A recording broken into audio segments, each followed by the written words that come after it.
Here we You know, one go. of these days I'm going to click leave meeting. Hello. We're going to YouTube Accidentally live. otherwise. But Liz, we're gonna start with your toothpaste mistake, right? Your fish eggs. Yes, we will immediately jump to the fish eggs. That's of crucial importance. Wait, I'm going to fix the view so that we're like in gallery view. That way everybody's equal.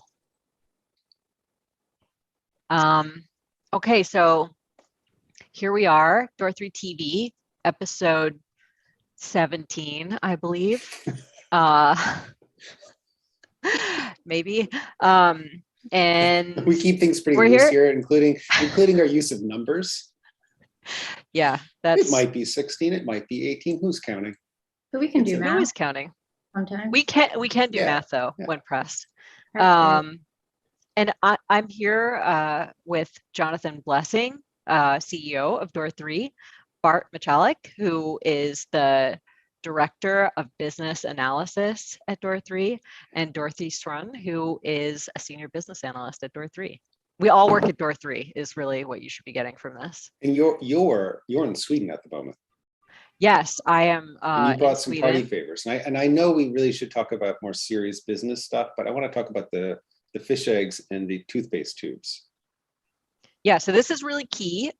Sweden is famous for having this special treat called smorgas caviar, whether I'm probably pronouncing it correctly. And it comes, there's many brands, and they come in a tube that looks like this. Fiance has hand lotion. Like maybe the fancy hippie toothpaste that comes in the metal tube, but it's like, it's pretty weird. It's very salty, as you might expect, but it's also kind of sweet. And you put this, and there's a little illustration of how you're supposed to eat it. You put the fish eggs on top of chicken eggs. Hard-boiled chicken eggs. Interesting. Two kinds of eggs. Yeah. Is this a breakfast thing? Yeah. Yeah. Interesting. Is this how you've been starting your days, Liz? I did try it, yeah, the other day. I actually, it's one of those things the first time you're like, this is gross, I'm never eating that again. And then like 15 minutes later, you're like, that was deliciously salty, you know? I mean, maybe you would feel differently. Next time. Then this is a licorice. There's about a bazillion kinds of licorice, but I like the graphic design of this one. And we have race cars. Yeah, Kick. And then this one is called, I've already been eating these. This one is called appetizingly salt scum. Okay. And they look like sort of they're like gummy. They look like tiny pieces of asphalt, except they're gummy, and they're licorice and they're salty. They look like little skipping rocks. They actually look really good. And then finally we have, this is actually my favorite. This is called Farsk Lakritz Fudge, which I'm probably also pronouncing very badly. And it's like these little bricks that look like also little bricks of asphalt. I thought it was chocolate at first. But they don't taste like asphalt. Instead, they taste like sort of a mixture of sweetened shoe leather and motor oil. Okay. But you're into them. I love these are very good. And you're gonna bring a bag home for me. I am bringing a bag for you. Yeah. Thank you, Liz. So I like that they don't look like they're edible, but they actually are. Each of these things does not look like something that you should consume. Yes, it all looks like some petroleum distillate. But you know, it is a beloved foodstuff. So hi everybody. How are you gonna get from these food items to business analysis? I was just trying to figure that out silently in my head, Jonathan. But I can see the gears turning and the sparks. But yeah, now it's all out in the open. And so I don't know. You tell me. How are we going to transition to business analysis? Business analysis is like eating candy. A lot of thinking involved. Or chewing. Oh, a lot of chewing. Yeah, kind of like mulling it over. Right. Comes in packages sometimes. Yeah. Thank you, Dorothy. You saved Liz there, didn't you? Cool. You really did. You really did. Yeah. That one too. We bridged the gap just now. So we're going to talk about some of the struggles, the trials of business analysis in different environments. The business analyst in a variety of environments in which he or she might find him or herself. For instance, different project management methodologies, or inside a product company versus in a consultancy like ours. Yeah, so I can kind of kick things off with that. Having experience Thanks, Bart. working both in a product-oriented company and obviously here at Door3, which takes a more consultative, custom software approach to things. And that kind of does, at least in my experience, go hand in hand with the debate of Agile versus Waterfall as well. In my experience, oftentimes product companies tend to work in more Waterfall-esque style fashions. So I don't think any of them would really, openly say that, hey, yes, we're Waterfall. They'll say that they're Agile, but a lot of times that they'll actually behave in a manner that is very, very similar to Waterfall. And personally, I think that the reason for this stems from the different processes that you go through engaging with software development in an internal setting versus in a client setting. Right, in an internal setting, you have the luxury of being able to more carefully manage your resources, scheduling, and all of your resources are going to be interdepartmental resources, right? So you can get all your eggs in one basket and start to plan ahead of time and take your time in the planning, right? Because everyone's on payroll. There isn't necessarily a strict time budget to accomplish a particular piece of functionality. So, sorry, I lost my train of thought. It's been such a long day, you guys. You were doing so well, Bart. I know. You were doing so well. I was 100% buying all of that. Yeah. It's been such a crazy day. Where was I? Internal versus, yes, I was. Internal versus consultative. So yeah, they're obviously going to be very, very different approaches. With Waterfall, you have everything defined ahead of time. That's the big thing. You can't move on from phase 1 into phase 2. And there's a lot of pitfalls to that, but one of the main reasons there's many reasons why we don't use a waterfall methodology, but one of the main ones is that it requires the luxury of time, and it requires a lot of give and flexibility in the project structure, right? With Waterfall, you really don't know that you may have made a misstep until that misstep has gone a few steps too far, right? And then you have to pretty much go back and not redo everything from scratch, but there's a huge lag and delay in between when an issue, problem, or missed requirement is caught and when it gets implemented, right? The big benefit with Agile is that you actually can work on multiple phases of a project at the same time by establishing the dependencies early on, mapping those out, and then planning accordingly. Now, that requires a lot more effort. However, what it gives us is a much more expedited timeline that is more budget friendly, and most importantly, it is very friendly towards clients that midway through the life cycle of the project decide that a change needs to be made. So Agile will accommodate for this, whereas Waterfall not so much. So this goes back to client settings versus internal settings. In an internal setting, such as with a product company, as I mentioned before, you get a lot of those luxuries where the lag and the delay doesn't have as much of an impact. I'm not going to say it doesn't have an impact at all, but it doesn't have as much of an impact, right? The other aspect that really plays into this whole thing is the way that requirements are documented, right? So in the waterfall methodology, what we typically do is you produce BRDs, business requirement documents, and essentially what they really are is they're almost like a user manual of sorts as to how a piece of functionality is meant to operate, right? And those are very time-consuming documents to upkeep, to make sure that they are fully fleshed out with detail. However, I'll also say that in the context of a product company, sometimes those BRDs do make a little bit more sense, right? Because essentially what you're building is a product that comes out of a box, right? And so the extent of the customization is highly dependent on how the product is actually built in the first place, right? So what variables, what factor tables are we exposing that can be molded and modified to a particular customer or client's needs, right? Why wouldn't that be true of consulting of a product made in consultation with the client? I'm not sure I get your meaning. Well, you were saying that that's like more specific to a internal business analyst process in like a waterfall oriented yes, company. It's very on the rails in that regards, right? Like there's only so many things in a product that you can change, right? Like it's very much, it's a boat. It's not very, very easy to steer.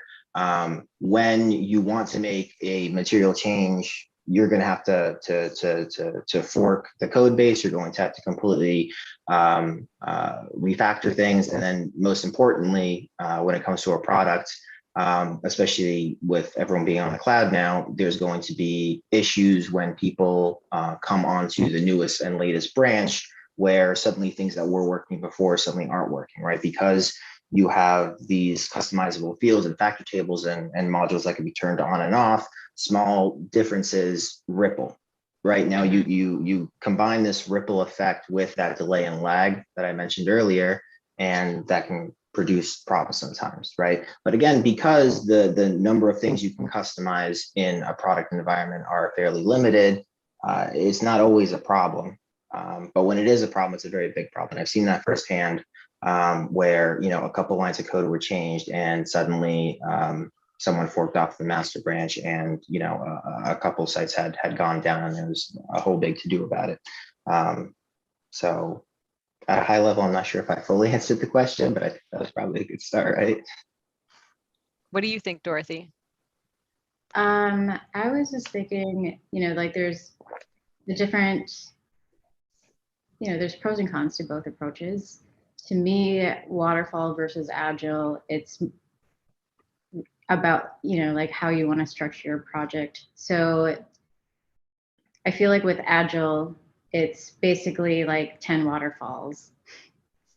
So it's a choice of, do you want one giant waterfall, or do you want 10 small waterfalls? And then at the end of the day, you would, I guess, at the end of the day, the question is, when the waterfall stops, or it's done flowing, how much water do you end up with in the pool? Mm-hmm. You really don't know what's at the bottom of the waterfall until you plunge off of it. Yeah. Wow. But the thing we're really pushing this waterfall metaphor. Yeah, I was saying we're really on this metaphor. But my sense is that in practice, it's really a continuum. It's not that projects are always fully one or the other. They kind of exist. They kind of exist somewhere in the space between these extremes. Yeah. And maybe you could talk a little bit about how it is that we find ourselves often at a point between these two different extremes, and which projects lend themselves more to one side than the other. Yeah, so, and just thinking out loud, so like with Waterfall, the main advantage with having Waterfall is that ideally you should have all the requirements. You should have a full understanding of the lay of the land, not just high level bird's eye view of the roadmap ahead of you, but you have everything planned out and designed and solutioned. So it should, in theory, result in quote unquote, like a efficient development and QA if everything's just going off out of the gate. Versus so that's the main advantage. The disadvantage with that is that if there are any missed requirements, or if something and if something changes, the team isn't going to be as nimble to react to those changes, and there will be more overhead and red tape just trying to manage those changes. So yeah, that's the main drawback with it. Whereas with Agile, you can have like you can operate with that high level view from the get-go and actually start developing right away based on a high level plan on how you want to develop the product. So and they have the opposite pros and cons then, because with Agile, you don't have the luxury of knowing everything that is in the future and everything that could potentially impact what you've already started working on now. So there could be some rework if it hadn't been accounted for. There's a little bit. I think the assumption is almost always there will be some rework. Yeah. But then it has like the opposite advantage though, which is the team is a lot more nimble. The team can quickly react to changes. Thanks for not saying agile. we made a bet before the call started to see who could avoid saying agile most. I fully agree with Dorothy. The only thing I would add to that is I think that sometimes you see this bleed through occur between Waterfall and Agile, because despite its many pitfalls, meaning with Waterfall, there is an inherent safety or the illusion of a certain illusion of safety that you get with Waterfall, because there's a comfort in knowing that the second I break ground and I start, producing lines of code, I know exactly, not just architecturally speaking, how things are going to be modeled, but I specifically know all of the business rules. I know all the business cases. In theory, I should have all of my corner cases documented. We should be set to go with smooth sailing on the rails, see it at the next stop. And there is a certain level of comfort that development teams have in this, that analysts take in this, and clients oftentimes do, because you would go through this whole sign-off process, you go through all of these requirements in depth, and everything seems fine on the surface until you get to that crucial stage of performing UAT. Once user acceptance testing occurs, suddenly you're putting this thing you've built through use cases that are more practical in real life that didn't occur during the requirements gathering and elicitation process, right? And that's where we find the true corner cases. And some of those corner cases are benign. It's not too bad. We just patch it up. But other ones make fundamental structural changes to the architecture of the entire thing that we're building, to the workflows, to all sorts of things, really, right? So there is that comfort, but it comes at a cost, right? So I think that's why you sometimes get a little bit of that bleed through, where you try and get as much as you can as early as you can, and you try and shy away. I would almost say this, that because having been around the block a few times, at the start of a project, the sponsor almost always wants us to take a kind of a waterfall perspective when we're budgeting, because that gives us scope and boundary.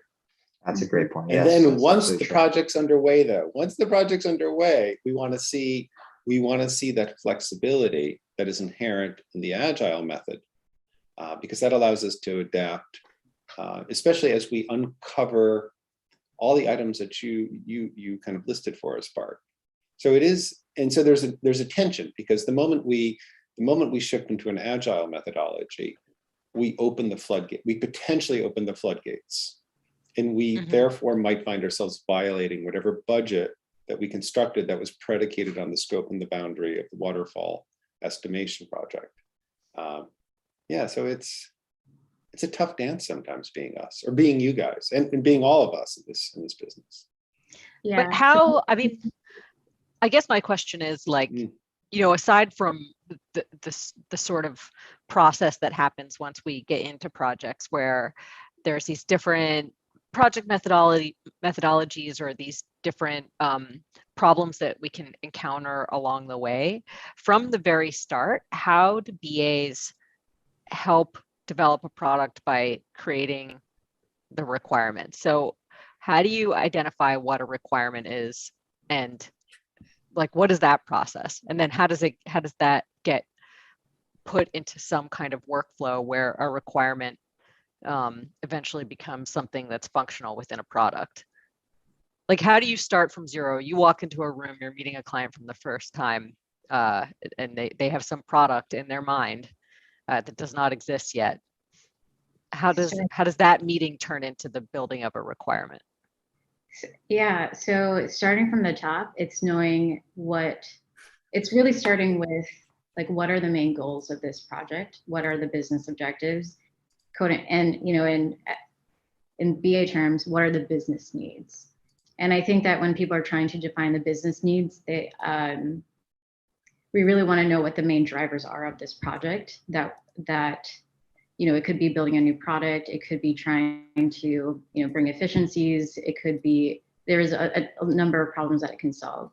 So once you figure out those core business needs, then it's trying to bring in something tangible about those, bring in some tangible context with those business needs. So then it comes down to, okay, if we achieve those business needs, in order to achieve those business needs, what, which, and then we go to like people, process, and technology. So which teams, which groups of people are impacted in a positive way by achieving those business needs, which processes would be improved by achieving those business needs, what technology would be changed or enhanced or developed in order to achieve those business needs. So then you get full context into people, process, and technology, and that's kind of how you start scoping that out. So then the next part, to me, is like, I try to simplify it as much as I can, because I know that as a BA, we get into the weeds and a lot of people don't really know like what is it called? The method to the madness. The method to the madness. That's what it's called.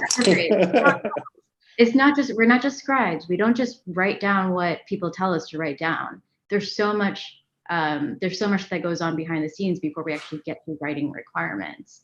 So I would say that 95% of requirements is actually the gathering, the discovery, the gathering, the analysis, tracing it back to those core business needs and trying to make sure that it actually makes sense and it actually aligns with the business processes. And so I would say that's 95% of it. And then the easy part is actually writing it, because once you have all that figured out, then we can actually get to writing.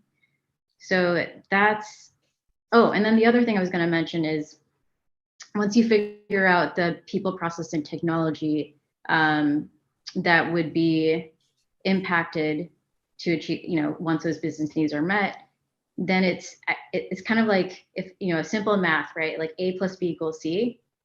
So if A is current state and then C is future state, then solve for B, right? Mm-hmm. So A current state plus the gaps equals future state. So then really the requirements are B, solving for the gaps. That's what the gap analysis is what are the gaps that we need to do, those are the requirements. The requirements are that's what bridges the gap between current state, which is A. Yeah, and this is very true, especially when we're asked to, so a lot of, it's like a lot of our projects are not greenfields projects.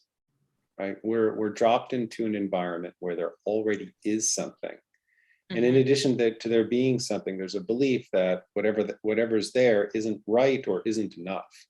And then our BAs, as I think you're explaining it, Dorothy, part of their job is to understand not only what the desired future state is, but what the current state is, and then to define that gap, that delta, as the business requirements. Exactly. If we didn't know the current state, it's a completely different project if the current state is nothing, and so you have to build it from the ground up, or the current state is they have something and they just need to solve for a couple of those problems. So that's where the deltas can be completely different. Yeah. So that is what we do. Can you quote a requirement from heart by heart?